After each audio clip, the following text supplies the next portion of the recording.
एक छोटे से गांव सीतापुर में बिरजू नाम का मछुआरा रहता था। बिरजू के परिवार में उसकी बीवी यामिनी और एक बूढ़ी माँ रहती थी। बिरजू एक बहुत ही ईमानदार और बुद्धिमान व्यक्ति था। उनके घर के हालात अच्छे नहीं थे, वो काफी गरीब थे। बिरजू रोजाना जो मछलियाँ पकड़ता बस उन्हीं को बाजार में बेचकर जो कमाई होती उसी से उनका घर चलता था। रोजाना कमाकर खाने वाला हिसाब था। उनके पास बुरे समय के लिए कोई भी जमा राशि नहीं थी। बिरजू भगवान में बहुत विश्वास करता था। वह मछली पकड़ने जाने से पहले और नदी में अपनी जाल डालने से पहले हमेशा भगवान का स्मरण करता था।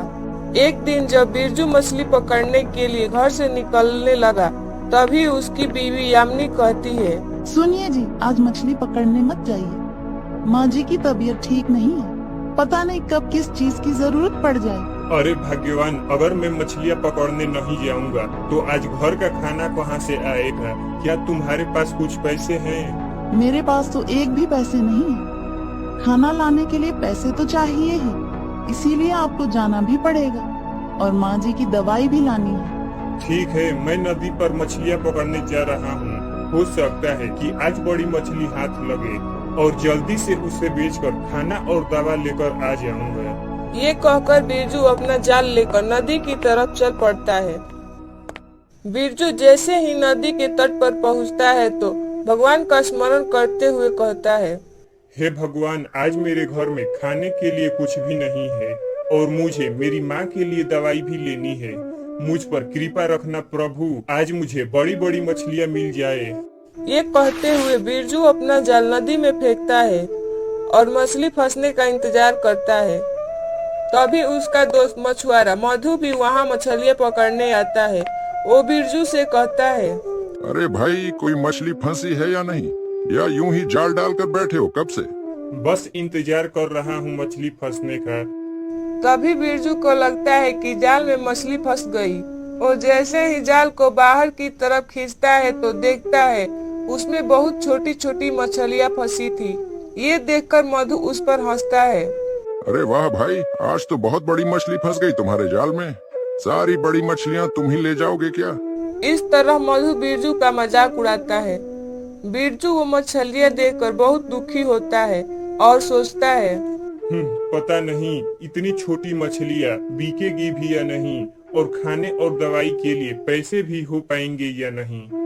उस दिन अपनी किस्मत पर रोता हुआ बिरजू छोटी छोटी मछलियों को लेकर भारी मन से बाजार में बेचने जाता है। मछली ले लो मछली, ताजी छोटी मछली। उसके पास मछली लेने कोई नहीं आता। सभी लोग बाजार में बड़ी बड़ी मछलियाँ खरीद रहे थे। वो लगातार लोगों को आवाज लगाता है कि कोई तो उसकी मछलियाँ खरीद ले। काफी देर बाजार में खड़े होने के बाद भी उसकी मछलियाँ नहीं बिकती है। लोग बड़ी मछलियाँ लेने के लिए दूसरे मछुआरों के पास जा रहे थे। अब बाजार बंद होने वाला था और सभी मछुआरे अपनी मछलियाँ बेचकर घर जा रहे थे, परंतु बिरजू निराश था। वहीं बाजार में खड़ा इसी उम्मीद में कि कोई तो उसकी मछलियाँ खरीद ले। तभी एक व्यक्ति बिरजू के पास आता है। अरे भाई साहब, ये मछलियाँ किस दाम में दे रहे हो? जी काका, ये सब मछलियाँ 200 रुपये में ले लीजिए। इस पर वो व्यक्ति कहता है, ये तो बहुत छोटी छोटी मछलियाँ हैं, मैं इनके 200 तो नहीं दूंगा, 100 में देना है तो दे दो। बिरजू बेचारा क्या करता। उसे लगा कि कहीं ये ग्राहक भी चला गया तो उसे 100 रुपये भी नहीं मिलेंगे। वह 100 रुपये में वे सारी मछलियाँ उसे दे देता है। बिरजू जल्दी जल्दी दवाई और कुछ खाने का सामान लेने के लिए बाजार की तरफ चल पड़ा। बिरजू जा रहा था कि तभी रास्ते में बैठी एक बुढ़िया माई उसे आवाज लगाती है, अरे बेटा, कोई इस बुढ़िया को खाना खिलाएगा। मैंने कई दिनों से कुछ नहीं खाया और मुझे अब इतनी शक्ति नहीं कि मैं चल भी पाऊँ। बिरजू को उस बुढ़िया माई पर दया आ जाती है। आज उसके पास पैसे कम थे, परंतु फिर भी बिरजू बिना मदद किए आगे नहीं जा पाता। इसीलिए बिरजू उन पैसों में से कुछ पैसे से केले खरीद कर उस बुढ़िया माई को देता है। तभी बुढ़िया माई बिरजू से कहती है, बेटा, तुम बहुत अच्छे हो, तुम्हारा दिल बहुत बड़ा है। यहाँ से कितने लोग गुजरे परंतु किसी ने मेरी तरफ मुड़कर देखा भी नहीं। तुमने मेरी इतनी मदद की और मुझे खाने को लाकर दिया। तुम्हारा बहुत बहुत शुक्रिया। बिरजू वहाँ से जाने लगता है तो बुढ़िया माई उसे रोककर कहती है, देखो बेटा, तुमने मेरी इतनी मदद की तो मैं भी बदले में तुम्हें कुछ देना चाहती हूँ।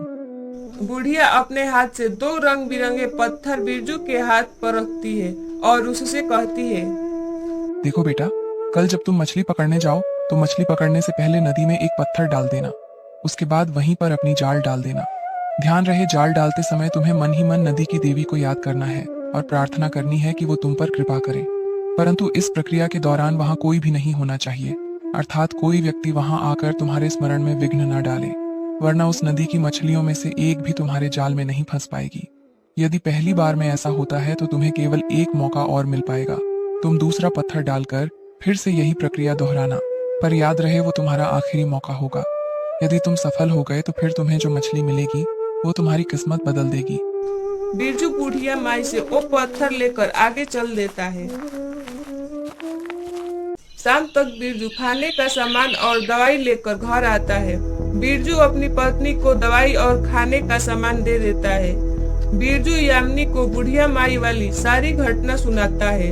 यामिनी सब कुछ सुनकर हैरान होती है और बिरजू से कहती है, अरे ये तो अच्छी बात है, क्या पता ये पत्थर डालने से कल आपको बहुत बड़ी मछली मिले और खूब अच्छे दाम पर बाजार में बिके।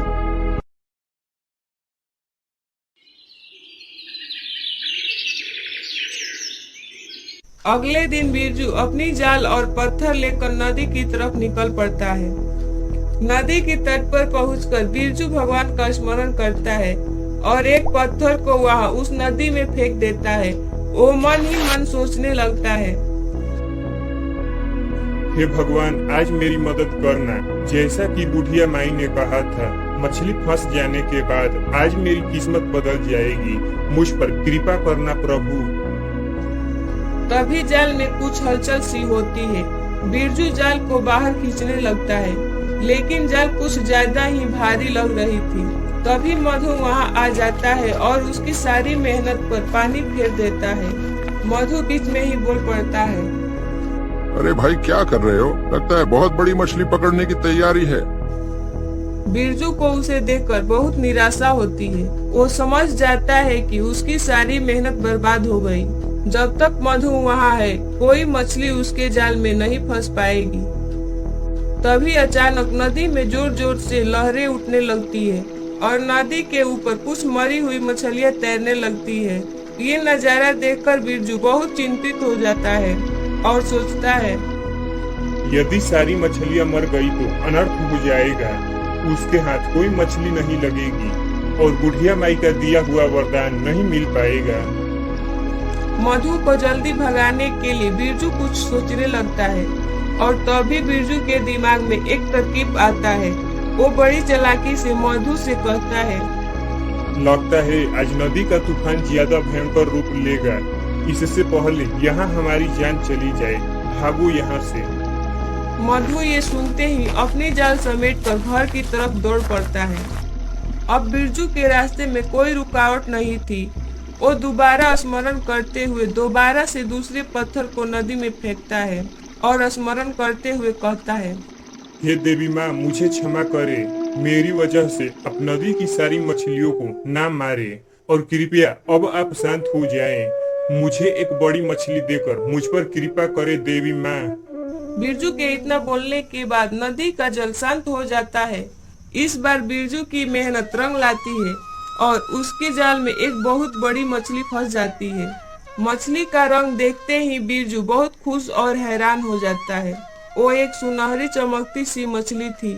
इससे पहले ऐसी सुंदर मछली बिरजू ने कभी नहीं देखी थी। धन्यवाद देवी माँ, आपका लाख शुक्र है। अरे वाह, आज तो मजा आ गया। आज पहले मछली को लेकर घर जाता हूँ। बिरजू मछली लेकर बाजार की बजाय घर की तरफ चल देता है और घर जाकर अपनी पत्नी को मछली दिखाते हुए कहता है, देखो आज मेरे जाल में कितनी बड़ी मछली फंसी है और ये मछली सभी मछलियों से अलग दिख रही है। उस बुढ़िया माई ने जो वरदान दिया था उसने तो जादू ही दिखा दिया। इसका मतलब उनकी कही हुई बात सच थी। परंतु उन्होंने कहा था इस मछली के मिलने के बाद मेरी किस्मत पूरी तरह से बदल जाएगी, पर यदि मैं इस मछली को आज ही बेच देता हूँ तो उससे मिले हुए पैसे 2-4 दिन में ही खत्म हो जाएंगे। जरूर बुढ़िया माई कुछ और कहना चाहती थी। अरे इतनी बड़ी मछली फंसी है और क्या किस्मत खुलेगी? आप कहना क्या चाहते हो? काफी देर सोचने के बाद बिरजू उस मछली को बीच से काटता है और जैसे ही उस मछली को काटता है बिरजू और यामिनी की आंखें फटी की फटी रह जाती है। मछली के अंदर चमकता हुआ कई सोने के सिक्के निकलते हैं। देखा, कह रहा था ना कि बुढ़िया माई जरूर मुझे कुछ कहना चाहती थी। यदि मैं यह मछली ऐसे ही बेच आता तो ये सिक्का यूं ही मछली के साथ चला जाता। अब ये सिक्के बेचने पर मुझे बहुत से पैसे मिलेंगे जिससे मैं नया काम शुरू कर सकता हूँ। यामिनी और बिरजू बहुत खुश होते हैं। बिरजू बाजार में जाकर पहले मछली को ज्यादा पैसों में बेचता है जिससे उसको काफी पैसे भी मिलते हैं। उसके बाद सोने के सिक्के को लेकर बाजार में जाता है और उसे भी बेच देता है। सोने के सिक्कों के बदले में बिरजू को बहुत सा धन मिलता है। अब बिरजू की गरीबी दूर हो गई थी। बिरजू उसी रास्ते पर जाता है जहां उसे वो बुढ़िया माई मिली थी। वो चाहता था कि वो उनका शुक्रिया अदा करे, परंतु वहां पर उसे कोई बुढ़िया माई नहीं मिलती और आसपास भी कोई बुढ़िया माई नहीं दिखी। तभी बिरजू मन ही मन सोचता है, लगता है भगवान ने ही मदद के लिए किसी फरिश्ते को भेजा था। बिरजू उन पैसों से अपना नया कारोबार शुरू करता है और देखते ही देखते बहुत पैसों वाला बन जाता है। इसके बाद बिरजू अपने परिवार के साथ खुशी खुशी